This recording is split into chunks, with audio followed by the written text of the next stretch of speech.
ఒకసారి ఆలోచన చేయండి. దక్షిణ తెలంగాణ మీరు కడుతున్న దానికైతే విరివిగా డబ్బులు ఒకటి ఇవ్వడం ఒకటే కాకుండా త్వరగతిగా పూర్తి చేయాలి, 3 ఏళ్ళ 4 ఏళ్ళ పూర్తి చేయాలని కాళేశ్వరం మీద పడ్డ తపన ఎందుకు పాలమూరు రంగారెడ్డి మీద లేకపోయా?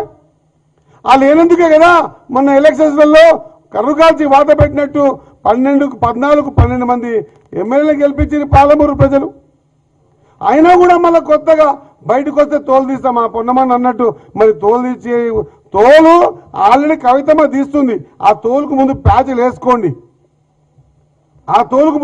వేసుకోండి, ఇంకా రాబోయే రోజుల్లో పూర్తి ఎపిసోడ్ 1 ఎపిసోడ్ 2 అన్నట్టు ఆ టీవీ సీరియల్ లాగా ప్రతి ఊర్లో పోయి చేస్తున్నటువంటి ఆమె ప్రచారాన్ని ముందు ఆపుకోండి. అది పక్కకు పెట్టి రాగానేమో చేస్తాం. Parliament election same dialogue. నేను బయటకు వస్తే మొత్తం కింద మీద చేసేస్తున్నాడు, కింద మీద ప్రజలు చేసేసారు. ఆ తోలు తీసేటువంటి పని ప్రజలది. పని చేయకపోతే తోలు ఎట్లా తీస్తారో వాళ్ళు తీసిర్రు. పార్లమెంట్లో చాలా కాన్స్టిట్యూన్సీలో డిపాజిట్ రాలే, ఒక డిజిట్ కూడా రాలే. బై ఎలక్షన్లో తోలు తీసిండ్రు. కంటోన్మెంట్లో జూబ్లీలో వచ్చి కేటీఆర్ గారు అయితే ఇది రెఫరెండం కాంగ్రెస్ పార్టీకి అన్నాడు. మళ్ళీ ప్రజలు తోలు తీసి కాంగ్రెస్ పార్టీకి ఫేవర్గా ఓటింగ్ ప్యాటర్న్ తీసుకొచ్చారు. సర్పంచ్ ఎలక్షన్స్ అన్నారు, దాంట్లో కూడా మీరు తోలు తీసిర్రు. ఇంత తోలు తీస్తుంటే కూడా మళ్ళీ తోలు తీస్తానడం అనేది విడ్డూరంగా నేనైతే అనుకుంటా ఉన్నా. దయచేసి దీని మీద డిబేట్ పెట్టండి. మన దేవాలయం అసెంబ్లీ సాక్షిగా ఎన్నో మార్లు అన్నాం, ఎన్నో మార్లు మా పెద్దలు కూడా ఇంతకుముందు కూడా చెప్పారు. వచ్చి డిస్కస్ చేయండి, మనం ఒక పట్టిక ఏర్పాటు చేసుకుందాం. మీ 9 ఏళ్ల పరిపాలనలో పాలమూరు మీద మీరు పెట్టినటువంటి చూపించిన ప్రేమ స్టాటిస్టికల్ గా ఎన్ని డబ్బులు ఇచ్చిర్రు, మరి ఎందుకు ఇంత లేట్ చేసిర్రు, 9 ఏళ్లైనా ఎందుకు కంప్లీట్ చేయలేదు? ఈరోజు మా ప్రభుత్వం వచ్చిన తర్వాత, ప్రజాప్రభుత్వం వచ్చిన తర్వాత మొన్న ల్యాండ్ ఎక్విజిషన్ డబ్బులు ఇస్తా ఉన్నాం. అవగాహన లేకుండా మాట్లాడితే, ఎటబడితే మాట్లాడితే వినడానికి ప్రజలు సిద్ధంగా లేరు అన్న విషయాన్ని మరిచి మళ్ళీ తోలు తీస్తాం, కింద మీద చేస్తాం అనేటువంటి మాట సరైంది కాదు అన్నమాట మరొకసారి గుర్తు చేస్తూ, నాకు తెలిసిన కాడికి నేను అనుకుంటున్నా తప్పు మీద తప్పు చేసింది కేసీఆర్ గారు.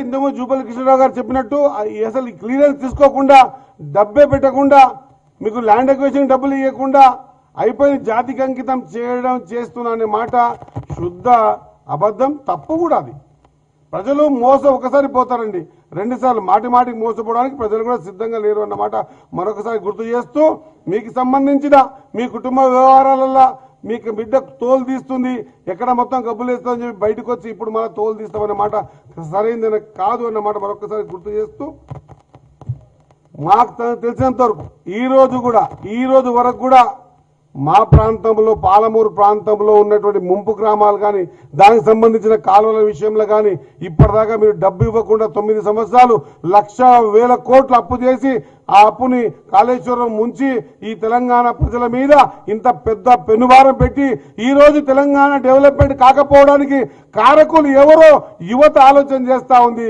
తెలంగాణ ప్రజలు ఆలోచన చేస్తూ ఉన్నారు.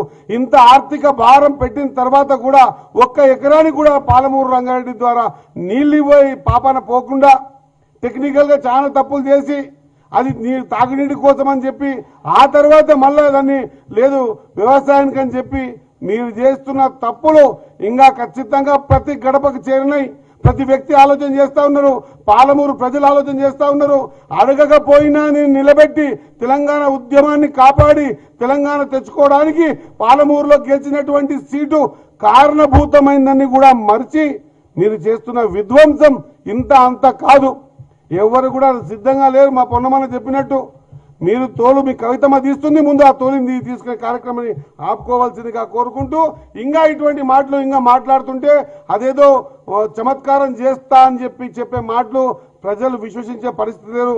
అమ్మ పులి వచ్చే కథ మాదిరిగా అది పులి రాదు, వచ్చిన రోజు మింగేసింది 2023 డిసెంబర్ 3 తారీఖే, తర్వాత ముందుకు వచ్చే పరిస్థితి లేదు అన్న విషయాన్ని గ్రహించుకొని నడిచి మీకున్న గౌరవాన్ని కాపాడుకోవాల్సిందిగా, మిగిల్చుకోవాల్సిందిగా నేను ఈ వేదిక ద్వారా తెలిసి ముగిస్తా ఉన్నా. Thank you.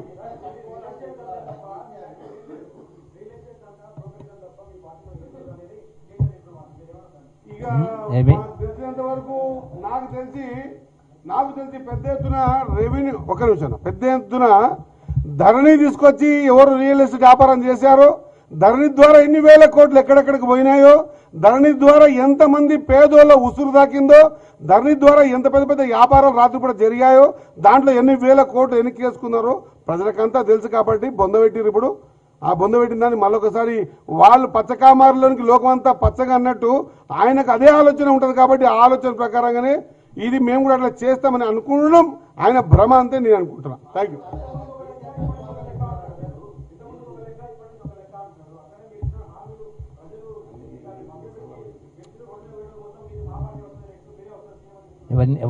అవన్నీ కూడా మీరు సీరియస్ తీసుకుంటున్నారా? మాటల గారడి.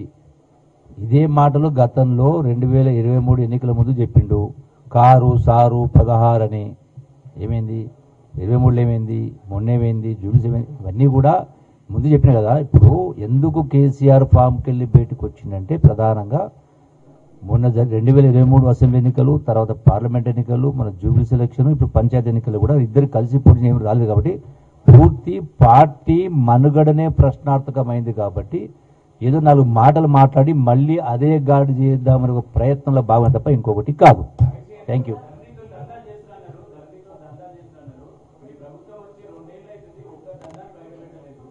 అన్ని అన్ని అన్ని అన్ని అన్ని బయటకు వస్తాయి.